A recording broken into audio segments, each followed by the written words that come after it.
সকাল সকাল স্নান করে একদম সুন্দরভাবে রেডি হয়ে নিয়েছি, সুন্দর একটা শাড়ি পরেছি। কেন বলো তো? কারণ আজকে পূর্ণিমার পুজো বাড়িতে, আজকে বুদ্ধ পূর্ণিমা, তো বাড়িতে সত্যনারায়ণ পুজো হবে। তো সেইটারই সমস্ত আয়োজন করা হয়েছে, সমস্তটা গুছিয়ে নিয়ে তারপরে শাড়ি পরে নিয়েছি।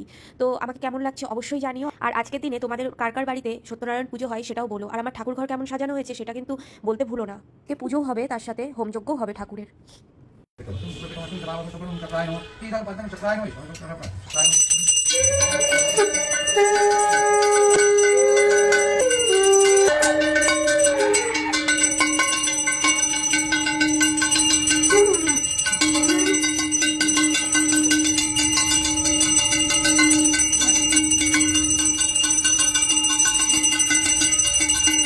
स्वाहा ओम नारायणाय स्वाहा ओम नारायणाय स्वाहा ओम। আমাদের বাড়িতে প্রত্যেক পূর্ণিমাতেই পুজো হয়। আমার শাশুড়ি মা পাঁচালি পড়ে প্রত্যেক পূর্ণিমাতে পুজো করে, কিন্তু ঠাকুরমশাই ডেকে এরকম হোমযজ্ঞ করে পুজো খুব একটা হয়ে ওঠে না। তো যাই হোক, আজকের দিনটা ভালো ছিল, তাই ডিসাইড করা হয়েছিল যে ঠাকুরমশাই ডেকেই পুজো করা হবে।